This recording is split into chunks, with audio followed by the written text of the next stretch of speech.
So to start, we're going to be making the top 2/3 of our hair mostly blackish. Gamora's hair at the top is blackish brown, and then the bottom is like fuchsia pink ends. So I'm going to do whatever I can to look like that.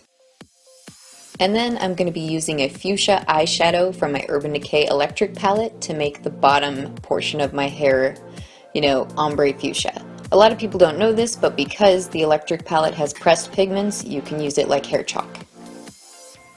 After my hair is finished, I'm going to be using a true green MEHRON Paradise face paint to cover my face. And I would recommend using a brush to do your body, even though I didn't, because a sponge kind of wastes a lot of product. I made a huge mistake and hit pan on my paint in one night. I'm also setting this paint with a green eyeshadow from my Coastal Scents palette. It's better to start bright and then give things a little bit of depth. I'm also using a slightly darker green to shade in and set the eye socket area. Then I'm taking a gray and taupe eyeshadow and we're going to begin contouring. This is probably one of the most important parts in capturing her overall features, because I did a little bit of research on the makeup artistry for Gamora, and they actually used prosthetics for her cheekbones. So to get those sort of sharp cheekbones and that gaunt profile, we're going to be doing an S contour. I'm doing this very gradually in a stamping motion, but make no mistake, this is going to be a pretty dramatic contour. You can forego this if you want, but I wanted to make my cheekbones as sharp as possible to look like hers. I'm then using that green eyeshadow again to soften out this contour and blend it down a bit. Then I'm going to be contouring the décolleté area, or the collarbone as you might know it, and I'm also going to be putting a little bit of contour by the brow bone. I'm actually looking at a couple reference pictures to see where shadow falls on her face, because they did actually put a prosthetic on her forehead as well. I noticed that as well as having a hyper-defined jaw, Gamora has a sort of V shading on her neck, showing her tendons, and I went ahead and did that as well while contouring. I also decided to contour the nose a little bit because painting my whole face green makes it a little bit flat.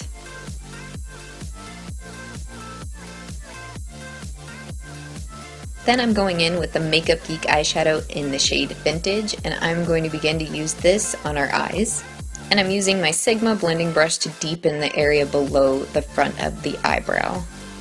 I'm also taking the blending brush with a bit of residue on it and swiping over the eye just to start to define a false crease.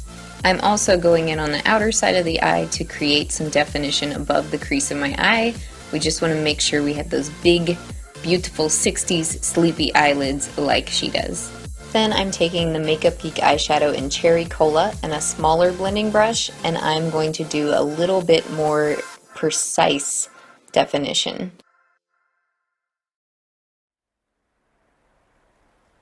Next, I'm going to be taking a matte green eyeshadow and I'm going to be packing that up past my crease just to get a little bit more definition in the fact that the green area is my lid. Everything where the shadow is just the natural sensuality of my Gamora face. Then I'm going to be taking my NYX JOLIE gel liner and I'm going to be lining my upper lash line and then smudging that out with a little bitty smudge brush, and then doing the same on my lower lash line and my waterline. I actually do go in later and amp up this black eyeliner and add a lot more. I don't think it occurred to me that green skin competes with it, so you can definitely get away with a lot more black eyeliner here. Then taking a skinny liner brush and a cool toned taupe eyeshadow, I am going to be outlining my designs. It's important that you use a cool toned eyeshadow here because putting this down below the liquid liner we're going to do next will give it a natural shading that makes the design look 3D. If you wanted to, you could have blocked out your eyebrows with a glue stick, but I opted not to because I just like the added definition on my face. But here is how I framed them. It's important to especially be looking at a few reference pictures at this point, just so you can get the designs right and how they frame her face. Keep in mind that they do kind of flow with her face structure, so do the same for you. Then I'm going to be taking NYX's Studio Liquid Liner and I'm going to be filling in all these designs. Just feel free to take it slow at this point because that's what's going to make sure you get clean, consistent lines, and be sure to dip in whenever necessary so you're not dragging, thin product across your design. You'll notice my eyebrows are arched, so that's why I didn't redo my own eyebrows since hers are as well. If you have really flat eyebrows, I would suggest gluing them down and reshaping them. That is, if you want to look a little bit more dramatic and accurate to the movie portrayal of Gamora. And then this part is optional, but in some promotional images, and I think some scenes, Gamora has a bit of a widow's peak, so I'm using black eyeshadow to create that.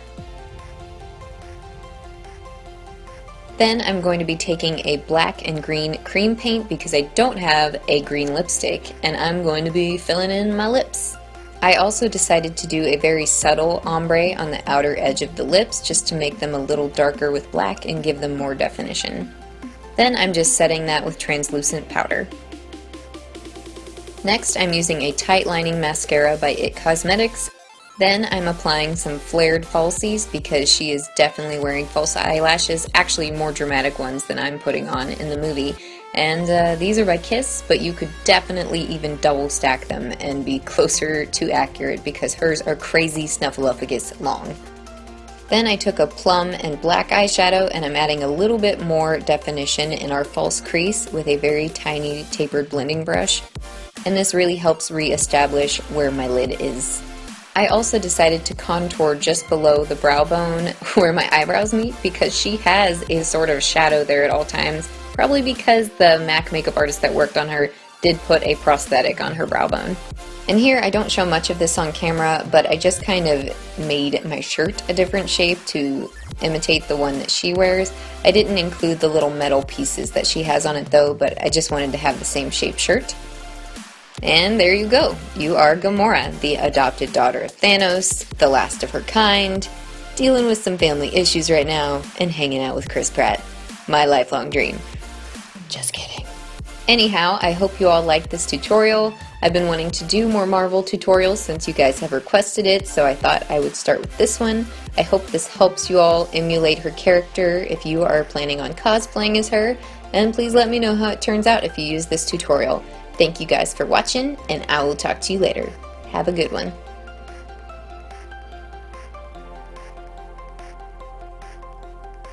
We're just like Kevin Bacon.